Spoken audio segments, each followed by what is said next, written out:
mengokohkan persatuan dan kesatuan umat, menyongsong kepemimpinan nasional. Saya rasa ketika kita bicara persatuan, seringkali kita ingin mempersatukan semua. Yang sering kita ingin mempersatukan, seringkali kita ingin mempersatukan asal-usul. Asal-usul tidak berhasil disatukan. Yang bisa dipersatukan adalah tujuan. Ketika bangsa ini memilih untuk bersatu, ketika umat juga memilih untuk bersatu, maka dia bersatu karena punya tujuan yang sama. Asal-usulnya beda-beda, tapi tujuannya sama. Apakah itu ketika diputuskan untuk kita menjadi bangsa Indonesia, yang lokasi deklarasinya dari sini kira-kira 2 km di Jalan Keramat. Di sana bicara tentang menjadi Indonesia. Dan menjadi Indonesia ini jangan dibayangkan sebagai mempersatukan dalam artian digabung. Yang terjadi itu sebetulnya seperti persenyawaan. Ini karena sesama pelajar kita pakai istilah persenyawaan. Kenapa persenyawaan? Apa bedanya percampuran dengan persenyawaan? Kalau persenyawaan itu adalah sebuah percampuran yang menghasilkan unsur baru. Kalau percampuran dia tidak menghasilkan unsur baru. Segala macam unsur yang ada di bangsa ini bergabung membentuk entitas baru bernama Indonesia. H2O adalah air. Air itu unsurnya hidrogen dan oksigen. Dia bergabung membentuk air. Air itu bukan hidrogen, air itu bukan oksigen. Tetapi dalam air ada hidrogen, dalam air ada oksigen. Itulah Indonesia, itulah umat kita. Jadi kalau lihat dalam sejarahnya dari mulai Miai dulu, dalam perjalanannya segala macam unsur masuk di situ. Karena waktu itu sebagai sebuah federasi, betul tidak? Di mana unsur-unsur yang ada bersatu membentuk sebuah entitas baru. Kenapa membentuk entitas baru? Karena ada keinginan untuk meraih tujuan bersama. Dan tujuan bersamanya itu adalah kemerdekaan hakiki. Kemerdekaan hakiki itu terjemahannya adalah keadilan sosial. Mau menghadirkan keadilan sosial. Dan untuk itu kita dulu berjuang. Menggulung kolonialisme, lalu sekarang menggelar keadilan dan kesejahteraan. Dua-duanya harus dikerjakan sekarang. Yang gulungannya sudah selesai, sekarang kita harus menggelar kesejahteraan dan keadilan. Nah, dalam konteks itulah, maka sekarang ini menjadi penting bagi kita untuk merumuskan bersama. Bukan mempersatukan asal-usul, tapi mempersatukan tujuan. Karena asal-usul tidak bisa dipersatukan. Saya sering sekali menemukan akhir-akhir ini keinginan mempersatukan asal-usul. Kalau asal-usulnya beda, wah susah bersatu kita. Repot. Asal-usul tidak akan pernah dipersatukan. Nanti baca salawatnya kira-kira NU apa Muhammadiyah ya. Itu cara kita mencoba mempersatukan asal-usul. Jadi kalau datang ke Muhammadiyah ngomong dengan salawat gaya Muhammadiyah, kalau hadir acara NU dengan salawat yang seperti NU. Kenapa? Karena kita justru ingin sebenarnya bicara tujuan yang sama. Nah, PR kita sekarang di bangsa kita ini adalah PR yang masih besar. Menghadirkan keadilan sosial. Ini PR yang paling besar. Ini PR yang belum selesai. Peningkatan kesejahteraan sudah terjadi. Tetapi peningkatan kesejahteraan, kalau dibilang pertumbuhan, kalau ekonomi itu menyebutnya pertumbuhan yang berkualitas. Pertumbuhan berkualitas itu artinya apa? Pertumbuhan yang manfaat dari pertumbuhan itu dirasakan secara setara oleh seluruh komponen. Itulah disebut dengan pertumbuhan berkualitas. Kita biasa menyebutnya pertumbuhan dengan pemerataan. Izin Pak Sofyan, ini ngambil ilmunya sebentar Pak Sofyan. Ya Pak, ini pertumbuhan berkualitas karena di situ ada pemerataan. Nah, kita merasakan sekali bahwa ada PR yang cukup besar untuk menghadirkan keadilan. Dan umat punya kepentingan yang besar untuk bisa mendapatkan keadilan itu. Dan ini saya rasa yang harus dijadikan tujuan bersama. Ketika kita bersatu untuk meraih tujuan bersama, insya Allah persatuannya itu nyata. Karena bukan sekedar mencoba menyatukan latar belakang, tapi menyatukan tujuan bersama. Nah, ini adalah PR yang besar. Dan kami melihat bahwa ketika tujuan itu hadir, PR itu harus diterjemahkan nantinya. Tujuan itu ada, maka kita bisa bekerja bersama untuk meraih tujuan itu. Kami mencoba melakukan di Jakarta. Kenapa kami merasa PR terbesar di kota ini adalah soal keadilan sosial. Dan untuk melakukan itu, seringkali kita harus mengambil langkah-langkah yang belum tentu baik dan benar. Kadang-kadang kita harus mengambil langkah yang tidak benar tapi baik. Kadang-kadang kita harus mengambil langkah yang baik tapi tidak benar. Inginnya adalah baik dan benar. Tapi kenyataan ketika tujuannya adalah keadilan sosial. Dan ini sering sekali sekalian kita yang di pemerintahan merasakan. Kami di Jakarta mencoba untuk menghadirkan perasaan kesetaraan itu. Sebagai contoh sekalian, kita ini di Jakarta ada PR tentang kesetaraan kesempatan. Kesetaraan kesempatan sederhana sekali. Kita kebetulan berada di kawasan Menteng di sini.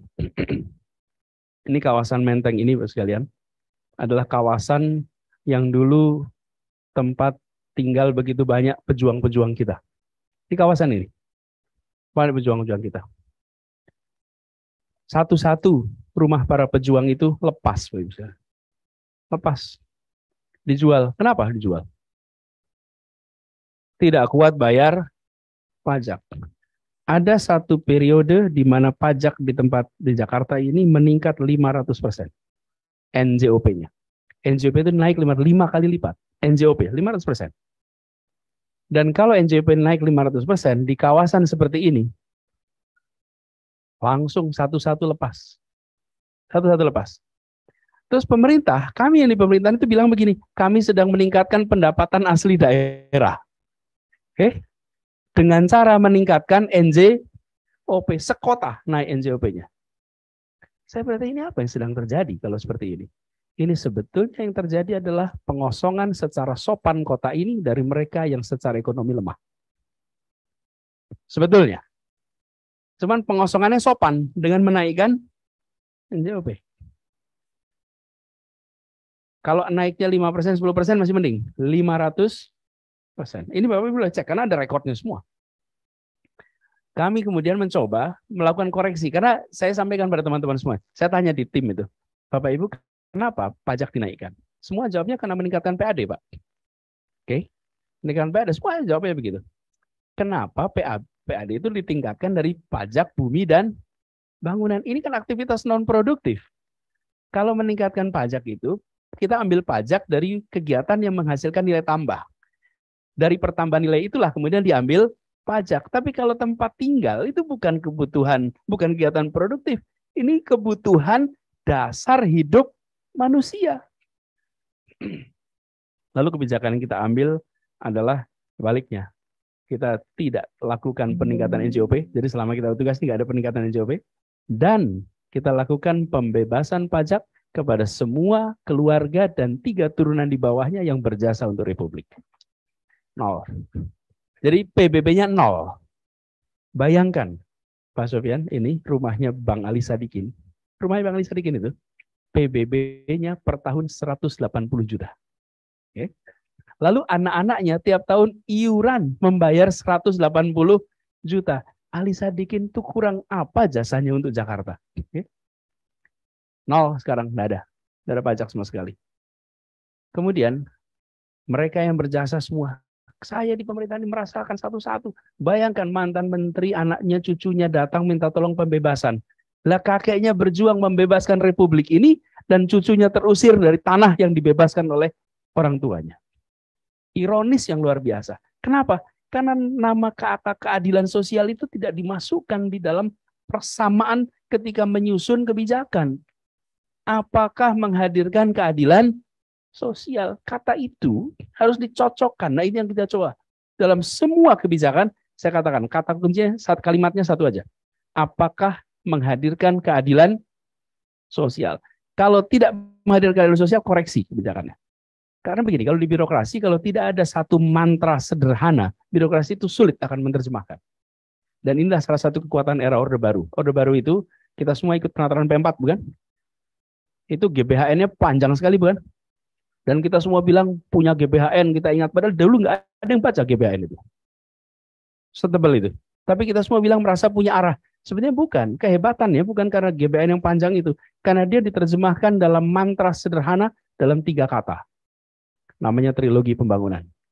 Pertumbuhan, pemerataan, apal kita. Itulah sebetulnya gagasan sebuah politik tujuan. Dokumennya besar, tapi terjemahannya simple. Nah kita sekarang ini dokumennya besar, terjemahannya besar, orang nggak paham. Nah, kita ini harus menerjemahkan itu dalam kalimat yang sederhana. Nah kami mencoba di Jakarta itu, kalimat sederhananya adalah keadilan, itu aja dipakai. Jadi kebijakan terkait dengan pajak, itu kita lakukan apakah mendadak dari sosial. Ini kemudian diubah. Jadi sekarang ini di Jakarta kebijakan terkait tanah misalnya, pajak bumi dan bangunan, sekarang di Jakarta ini 60 meter persegi pertama itu gratis. Tidak bayar pajak. Siapapun, sekaya apapun rumahnya, misalnya Mas yang di Patal Senayan misalnya, tempat Mas Trisno, itu 60 meter pertamanya Mas Trisno bayar itu gratis. Nah, kenapa? Karena sebagai manusia kita semua punya hak yang sama atas kebutuhan dasar. Sesudah itu baru ada pajak. Di mana 60 meter diambil? 60 meter itu diambil dari ketentuan dari Kementerian PUPR. Kalau bangunannya 36 meter. Dan apa yang terjadi? 55% tanah di Jakarta ukurannya di bawah 60 meter. 55% di Jakarta ini. Kalau kita mau taruhkan 200 meter, Pak, itu artinya 80% tanah di Jakarta itu langsung nol pajaknya. Kenapa? Karena di bawah 200 meter itu ada 80%. Tapi kita lakukan bertahap. Ini saja shocking buat birokrasi. Kok bisa nggak bayar pajak? Kebutuhan ini kebutuhan hak dasar. Dan kalau itu kita lakukan, maka orang-orang yang tinggal di Jakarta tidak terusir pelan-pelan dari tanah yang dia tinggali. Karena dia tidak kena beban pajak. Alhamdulillah dengan cara begitu, dan kita mulai kemarin itu dengan guru. Jadi kalau guru, dosen di Jakarta pajaknya 0 PBB-nya. Kalau jadi guru tinggal di Jakarta PBB 0. Rumahnya sebesar apapun 0. Karena seringkali kalau guru rumahnya besar itu biasanya warisan. Iya, guru mana pula tanahnya besar di Jakarta. Jadi kalau guru di Jakarta pasti warisan. Nah, betapa kasihannya mereka tidak mampu bayar pajak. Dan saya sering sekali menemukan purnawirawan, pensiunan, dan purnawirawan pensiunan di Jakarta juga 0. Karena begini, banyak sekali pensiunan orang-orang berjasa itu yang dulu rumahnya di pinggiran, kemudian sekarang tengah kota. Saya beri contoh. DKI itu punya komplek komplek pegawai itu di tempat namanya Kelapa Gading. Dulu waktu dibangun itu rawa, tempat jin buang anak. Tolong jangan diperiksa ya. Saya ngomong jin buang anak nanti ada pemanggilan pula. Tapi tempat jin buang anak tuh waktu itu. Dan sekarang tempat itu tempat yang prime di Jakarta. Mahalnya nggak kira-kira. Lalu mereka yang terjadi apa? Satu-satu. Ini mantan PNS itu tertib kalau soal pajak. Nggak enak kalau ngutang. Sehingga pelan-pelan mereka pindah ke Citayam. Pindah ke Depok. Pindah ke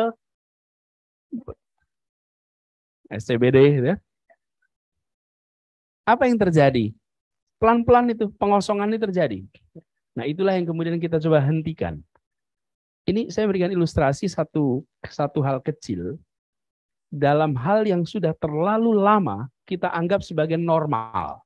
Bahwa normalnya di pemerintahan itu memikirkan PAD lewat PBB. Nah tidak ada tanah di Jakarta yang kemudian harganya itu turun. Tidak mungkin. Ini naik terus. Jadi kita menjaga situasi itu. Saya beri contoh lagi yang kedua. Lagi-lagi masih soal rumah. Kita ini, sekalian, tinggal di sebuah negeri yang fasilitas kreditnya bervariasi. Tapi coba perhatikan. Kredit-kredit yang mudah itu adalah untuk mendapatkan aset yang gampang dilepas. Dan aset yang mengalami depresiasi. Bukan aset yang mengalami apresiasi. Yang mudah begitu. Coba, kredit motor. Mudah tidak? Mudah. Kredit barang-barang consumable. Kredit untuk alat-alat TV, kredit untuk mudahnya nggak kira-kira, betul tidak? Karena begitu itu dikonsumsi, barangnya mengalami depresiasi. Anda beli mobil, baru keluar dari showroom harganya sudah turun. beli AC, beli apapun. Kredit untuk barang yang mengalami depresiasi, mudahnya nggak kira-kira. Tapi kredit untuk barang yang mengalami apresiasi, sulit. Apa barang yang apresiasi? Rumah, tanah. Rumit yang nggak kira-kira. Kami mencoba, kita buat. Biasanya Jakarta ini bikinnya rusunawa. Kami bikin rumah susun, tapi untuk dimiliki. Kenapa untuk dimiliki? Supaya yang miskin ini punya aset. Asetnya tak bergerak berbentuk hunian. Di kota yang mengalami peningkatan apresiasi harga aset rumah yang selalu naik, tidak mungkin turun harga di Jakarta itu. Bayangkan, saya berilustrasi aja. Kalau saya sama Mas Tohani lulus bareng-bareng nih, okay? Saya masuk Jakarta, kemudian saya kontrak, Toha ambil kredit rumah. Okay? Lalu selama 10 tahun kemudian kita ketemu lagi, dia asetnya dihitung, kekayaannya lebih tinggi daripada saya. Hanya bedanya karena dia dulu kredit rumah, saya kontrak rumah. Pas lagi awal, rumah saya mungkin udah 200 meter persegi. Beliau masih 50. Saya 200. Tapi sesudah perjalanan 10 tahun, dia lebih kaya daripada saya. Kenapa? Karena dia memiliki rumah. Dia terbawa dalam eskalator peningkatan kesejahteraan kota ini. Eskalator itu adalah sesuatu yang kalau kita naik, tidak usah berikhtiar pun terbawa ke atas. Itulah eskalator. Eskalatornya Jakarta adalah apresiasi harga tanah dan bangunan. Itu eskalator yang di kota ini. Masalahnya, eskalator itu hanya bisa dinaiki oleh sebagian orang. Sebagian orang lain tidak bisa ikut eskalator ini. Karena syarat masuk eskalator itu harus punya income yang fix. Kalau Anda supir, tidak punya kontrak kerja, mohon maaf, nggak bisa dapat kredit dari bank manapun. Oke? Bila Anda pekerja bebas, walaupun income-nya itu rutin ada, tapi tidak punya kontrak, nggak mungkin. Anda tukang bakso, nggak mungkin. Itu kejadian muncul kemarin ketika pandemi. Siapakah yang meninggalkan kota ini pertama kali ketika ada pandemi? Nggak punya bekal waktu itu. Gini, misalkan, apa yang terjadi? Ketika pandemi muncul, kegiatan harus berkegiatan di rumah, tidak boleh keluar. Kita dalam rumah. Begitu tidak ada kegiatan ekonomi, maka mereka yang tidak punya fix aset di kota ini, mereka pulang kampung halamannya. Ilustrasi tadi, pedagang somai. Dorongannya sewa, tempat tinggalnya ngontrak. Okay? Begitu dia nyewa tapi tidak ada pendapatan, dari mana dia bisa membayar sewa gerobak? Dari mana dia bisa menyewa kontrakan? Begitu tidak ada pendapatan, apa yang dilakukan? Pulang kampung. Makanya betul yang disampaikan Pak Jokowi dulu itu. Ada yang pulang kampung, ada yang mudik. Ya, betul itu. Yang ini pulang kampung ini. Ini adalah orang-orang yang meninggalkan Jakarta pulang kampung bukan karena lebaran, karena dia tidak punya ada pendapatan. Lalu ada yang pulang karena mudik. Itu dua hal yang berbeda gitu. Cuman pada kurang mau nerima aja waktu itu gitu. Padahal itu faktanya betul. Nah, saya terusin sedikit sini. Apa Ibu sekalian yang terjadi? Ketika sampai mana tadi ini?